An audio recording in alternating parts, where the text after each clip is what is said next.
Be ready. 5 seconds. Start. It is clear from the discussion made herein above that the said case was not one relating to compounding of offense. Apart from that, the court found that the dues of the banks have been satisfied by receiving the money and the suits filed by the bank in the civil court have been compromised. The FIRs were filed in 1987, 1988, and the investigation had not been completed till 1991.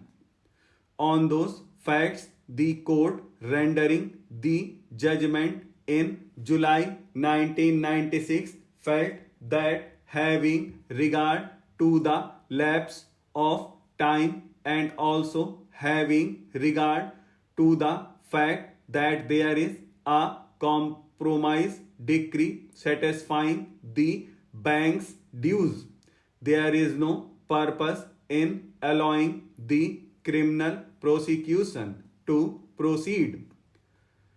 On these consideration, this court held the provision of section 482 of Criminal Procedure Code. In the facts of that case, the learned judges held that the bank filed suits for recovery of the dues on account of grant of credit facility, and the suits have been compromised on receiving the payments from the company concerned. The learned court held it an offense of cheating is prima facie constituted. Such offense is a compoundable offense, and compromise decrees passed in the suits instituted by the banks for all intents and purposes amount to compounding of the offense of cheating. In that case, the court came to the conclusion, since the claims of the banks have been satisfied and the suits instituted by the banks have been compromised on receiving payments, the court felt that the complaint should not be perused any further, and therefore the court the decision of the High Court in quashing the complaint does not require any interference under Article 136 of the Constitution. It is therefore clear that no legal proposition has been laid down on the compounding of offense in Duncan's Agro. This court proceeded on the peculiar facts of the case discussed above. Therefore, the said decision cannot be an authority to contend that by mere sanctioning of a scheme, the offences committed by the appellant company prior to the scheme stand automatically compounded.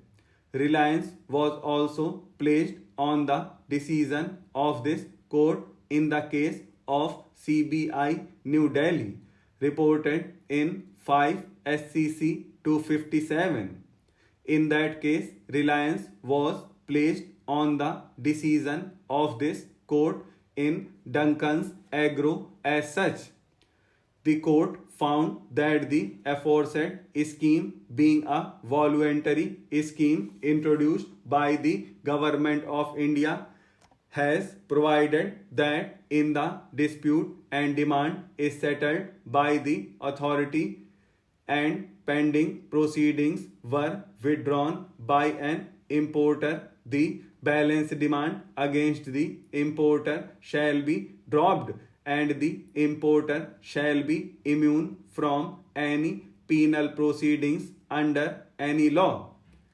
The court also came to the conclusion that under the Customs Act 1962, the appellant have been discharged and the scheme granted them immunity from prosecution.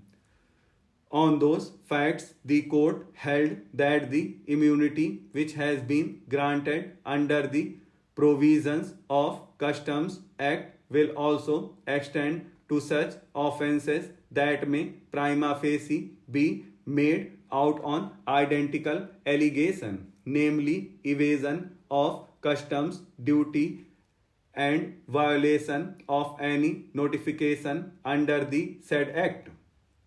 The court also found on a reading of the charge sheet and the FIR that there was no allegation against the appellant of any intentional deception or of fraudulent or dishonest intention.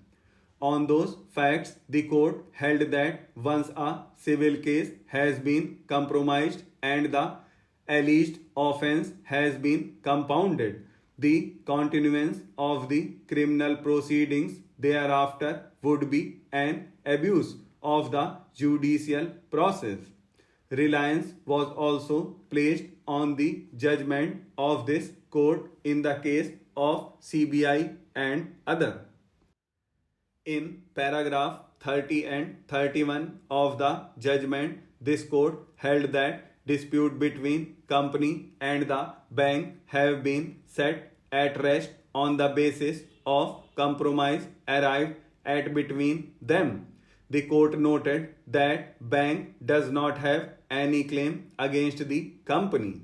The court poses the question whether the power of quashing criminal proceeding was suffering from some disability. A person to represent the aforesaid category of persons is only competent to compound the offense, and in such cases the permission of the court is statutory required. Section 320 within bracket 4 within bracket B also reiterates the same principle by providing that when a person who is otherwise competent to compound an offense is dead, his legal representatives as defined under the Code of Civil Procedure may, with the consent of the court, compound such offense. Therefore, representation of the person compounding has been statutorily provided in all situations. Relying on the aforesaid clause in section 147 of the NI Act, Learned Counsel for the appellant argued that a three-judge bench decision of this court in Damodar case held that in view of the clause in section 147 of NI Act, which is a special statute, the requirement of consent of the person compounding in section 320 of the code is not required in the case of compounding of an offense under NI Act. This court is unable to accept the aforesaid contention for various reasons.